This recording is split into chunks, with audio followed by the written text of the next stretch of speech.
All right, what is up, RSM folks? It is my turn to do the tool talk, and it's a bit weird because you're here in my office here at Mount Carmel, and it's just me and my computer recording this tool talk, and I don't get to see your faces, but it is what it is. So we'll see how this goes. I'll try and share my screen with you here in a moment.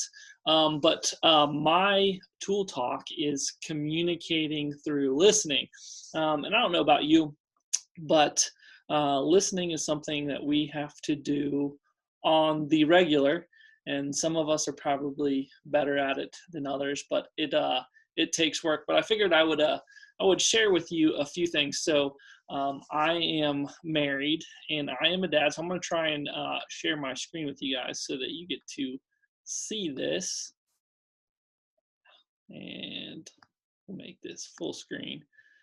So this is my wife Elise. Now Elise and I have been married for 8 years, going on 9, and so we have had lots of time to communicate and lots of time to listen or not listen to each other. And I feel like we can all relate to this, whether you are married or not. There are times when our spouse, our significant other, our friends, our pastors, the grocery store clerk, insert anybody else, and they will be talking and we'll be hearing them, but we're not really listening. So time and time again, there are times where I will be on my phone, I might have the TV on, I might have the computer up, I could just be daydreaming, thinking about other things, but my wife is communicating always very important information to me. And she'll be done saying something, and I'll look over and I'll say, what did you just say?" And she'll just look at me like, "Okay," and she'll say it again. Now, if I'm smart, I would listen the second time. I should have listened the first time, but then I would begin to listen the second time, and hopefully I will have gained the information that she was trying to communicate. However, there is times, I will admit, that I am guilty that even though she says it the second time, she will walk away, and I'll be like, "What exactly did she say?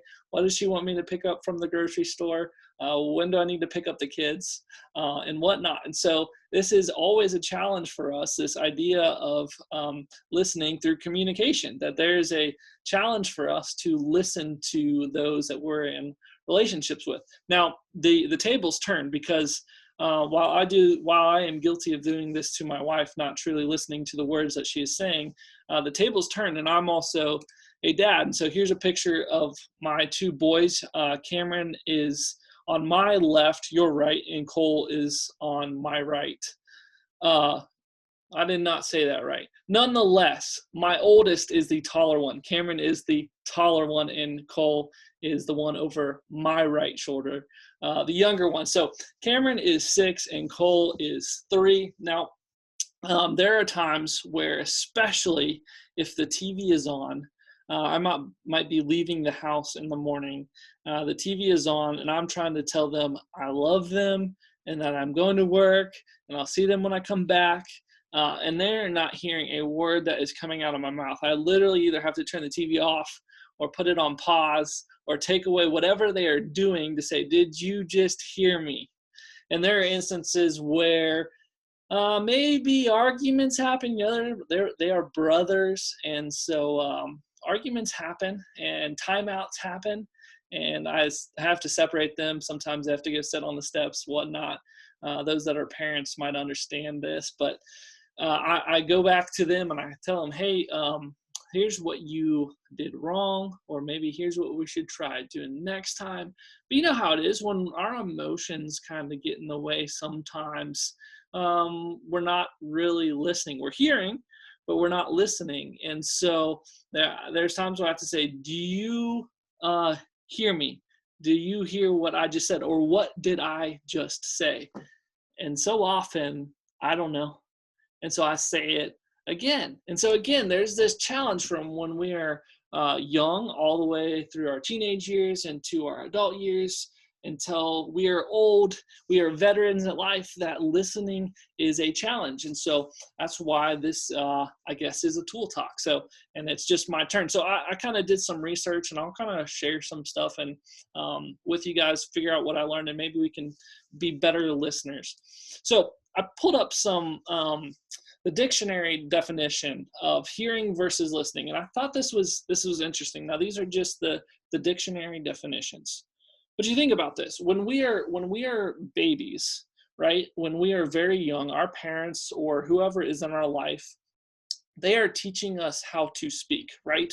We have eyes, and so we're very observant. We are watching everything that is happening. Our parents will say, they'll say words to us. They try to get us to say the first word, like mama, dada, like all that kind of stuff, right? It's a very active process, this idea of speaking.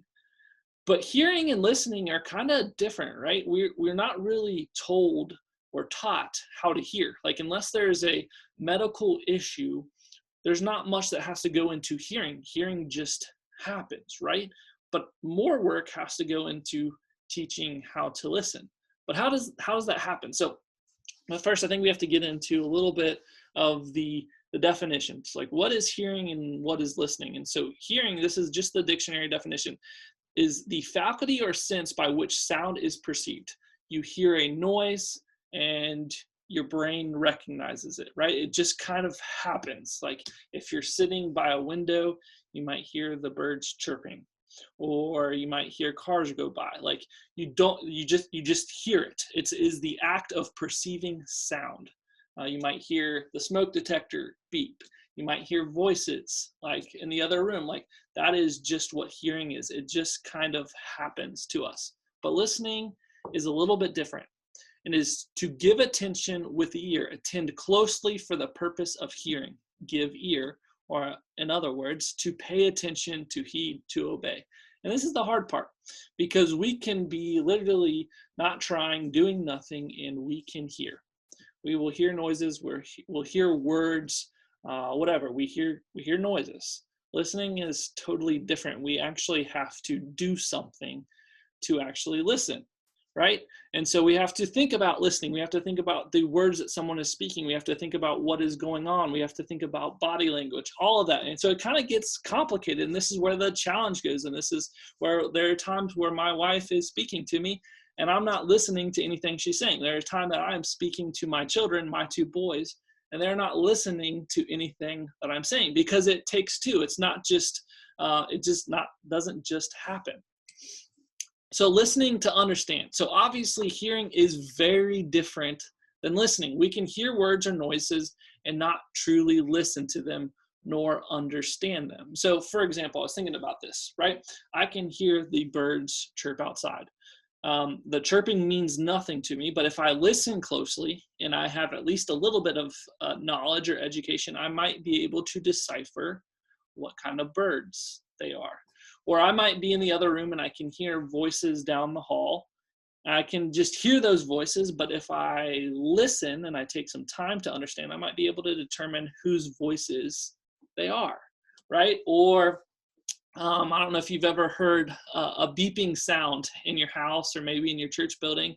You can hear that noise, but you might pause, you might be quiet, and you might take a moment to listen, and you can determine where that sound's coming from. Is it a smoke detector? Is it a phone? Is it a computer? Is it some sort of other alarm? So listening is working to understand a person or a situation. So while hearing is passive, it just happens. Our bodies naturally hear it, again, unless there's a medical issue. Listening is active. It takes work. It takes us to do something about it.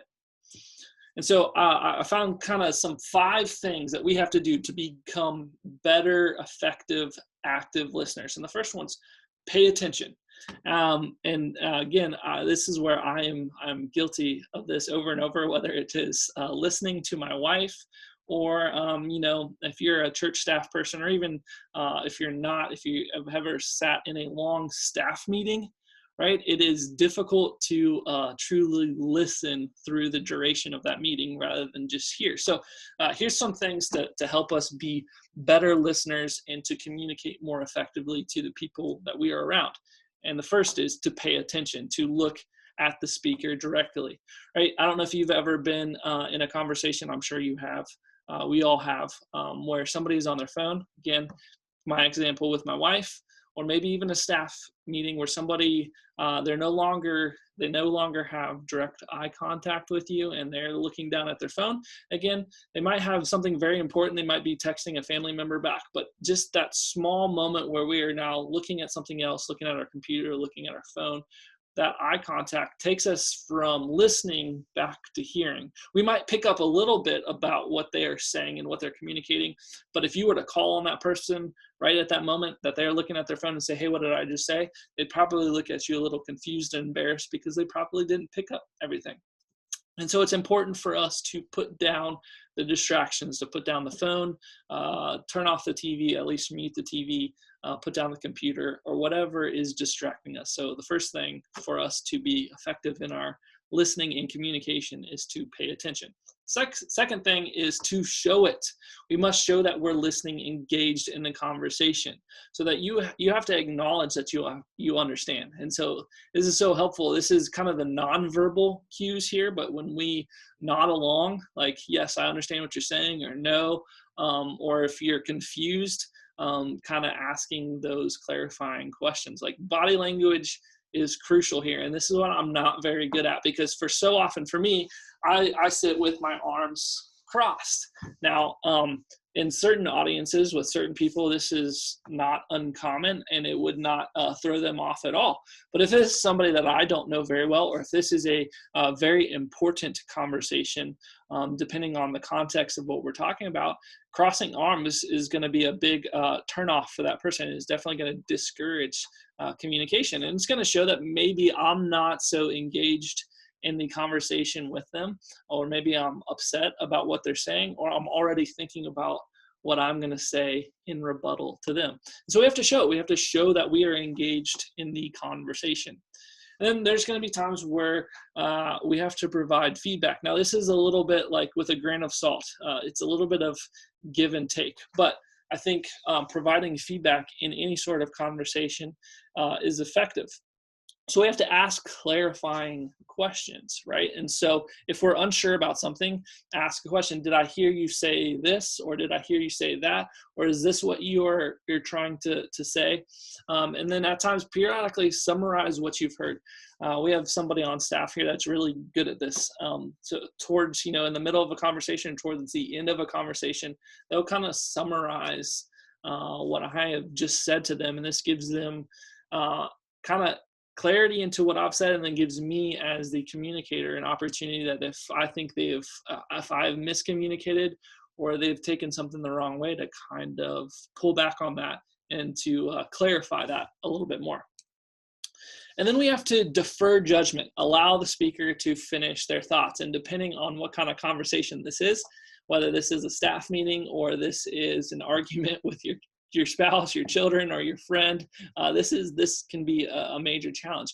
Try not to interrupt with counter arguments or rebuttals. How often are we already thinking about what we're going to say next when the person is still speaking? When this is happening, we are missing out. We are not listening to the things that they are saying. Rather, we're hearing words, but we're not listening to understand what they're saying. Instead, we're thinking about what we're going to say next. And that just leads to a lot of miscommunication and often hurt feelings. And then finally, we have to respond. And so this is an opportunity for us to be, one, respectful, be thoughtful and respectful in your response, but also to be open and honest. This is where we don't want to leave things unsaid. If we're confused or concerned about something, it's the time to kind of bring those up. But there are barriers to effective listening. And so I found some of these stats, and this was pretty interesting to me, and maybe will be helpful to you. And so the average speech rate is between 125 and 175 words a minute. So on average, depending, again, whether the person is talking fast, like I'm probably talking fast right now, or they are talking slow, the average speech rate is 125 to 175 words a minute. That seems like a lot, but that's the average, okay?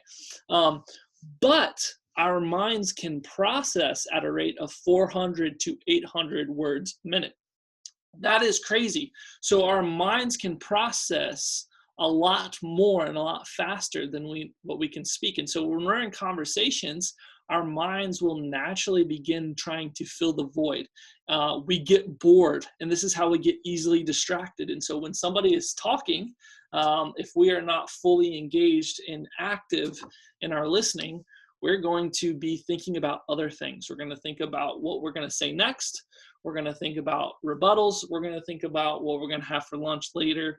We're going to think about what's on our agenda that we are not getting done right now because we are in this meeting. So we have these issues. So our minds go a lot faster than what we normally speak. So that's a major barrier. And so we just have to be mindful of that. Yet communication is like one of the major things in human life, right? I can't say that I really go through any single day and don't have some sort of interaction with somebody where somebody is speaking to me and where I need to listen. And so listening, again, it is active, it takes work, and we've got to work at it. We've got to spend time doing it. It takes practice, and when we become better listeners, we'll become better communicators. And so we see this so much in the ministry world. Man, a huge part of my job, and I'm a student minister, is to listen to my students, and then to listen to parents, and to listen to staff. And when I do that effectively, I'm going to be better at my job. So that is what I've got for you guys. I hope you guys had a great Thanksgiving.